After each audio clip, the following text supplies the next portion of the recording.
मेरे पीछे जो देख रहे हैं ये NH-139 है, अभी खूब सुर्खियों में है।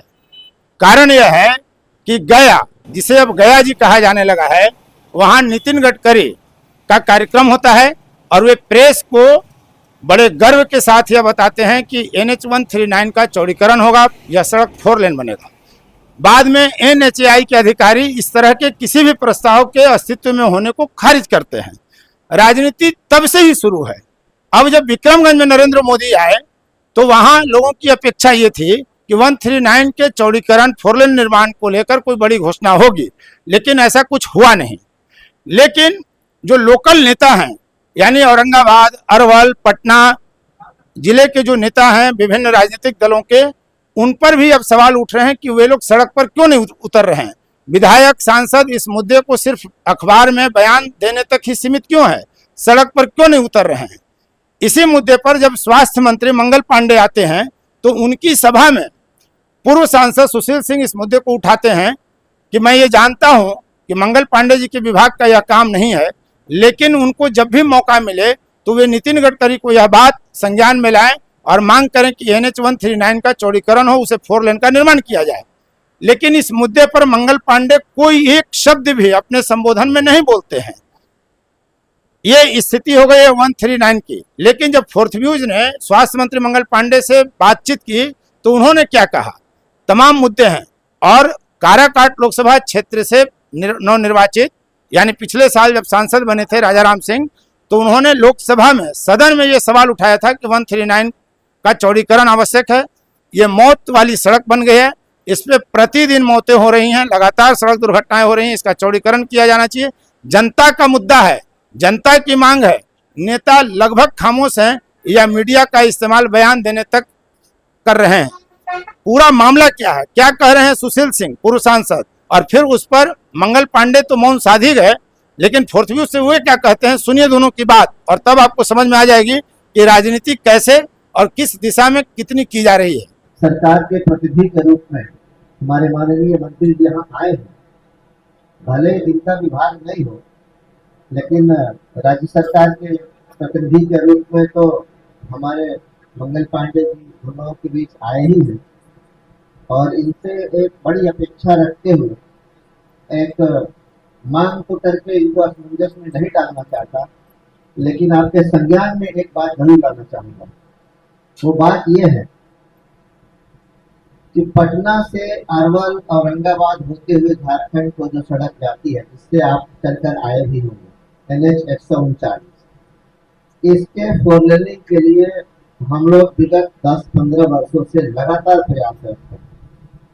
अभी तक पूरी सफलता तो नहीं मिली है, लेकिन आंशिक सफलता मिली है। आपसे हम सब लोगों का अनुरोध है, आग्रह है कि आप भी थोड़ा इसमें अपना हाथ बटाइए, थोड़ा सहयोग करिए, इंस्ट्रूमेंटल हो जाइए, ताकि अरवल जिले के, औरंगाबाद जिले के और साथ साथ झारखंड के लोगों को भी यह सुविधा मुहैया हो जाए। फिलहाल जो आंशिक सफलता मिली है वो ये है, उसमें भी 2 चरण है। अरवल, दाऊदनगर और औरंगाबाद में बाईपास के निर्माण की स्वीकृति मिल चुकी है। कोबरा और अंबा में बाईपास के निर्माण की स्वीकृति अभी नहीं मिली है, लेकिन वो प्रक्रिया में है। और साथ साथ औरंगाबाद से दाऊदनगर तक 4 लेन बनाने के लिए सैद्धांतिक सहमति भी भारत सरकार में, गडकरी जी सैद्धांतिक रूप से सहमत हैं।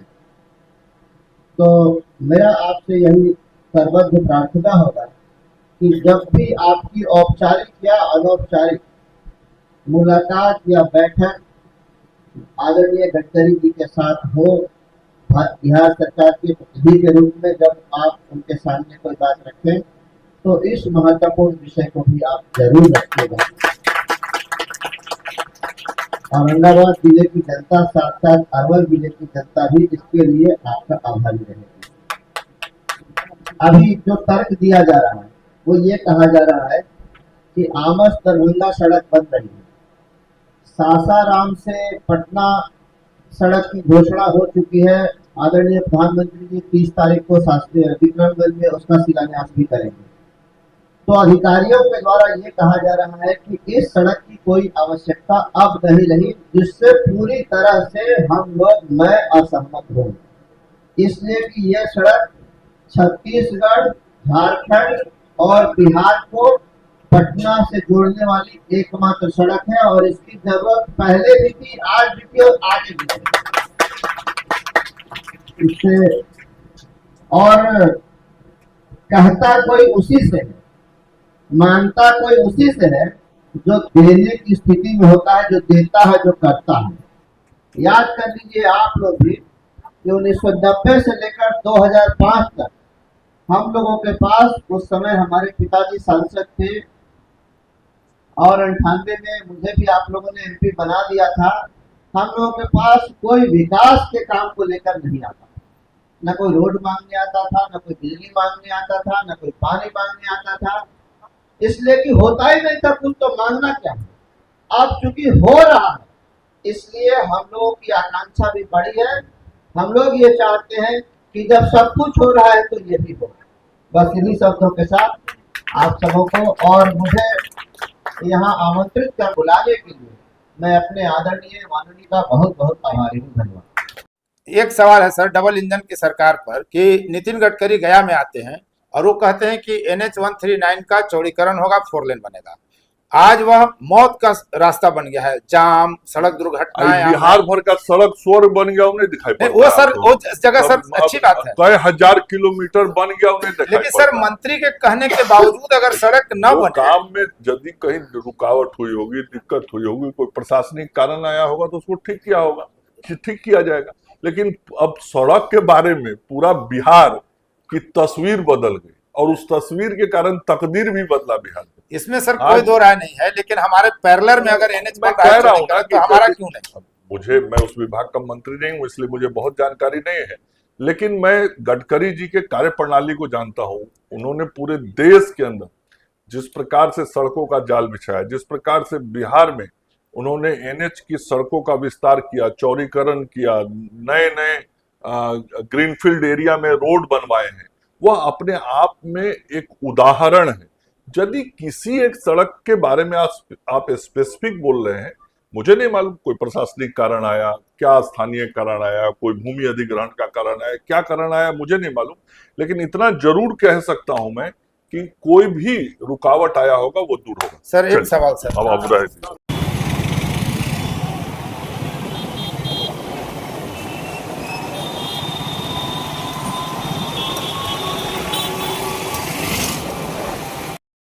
फोर्थ व्यूज, चौथा विचार, बाकी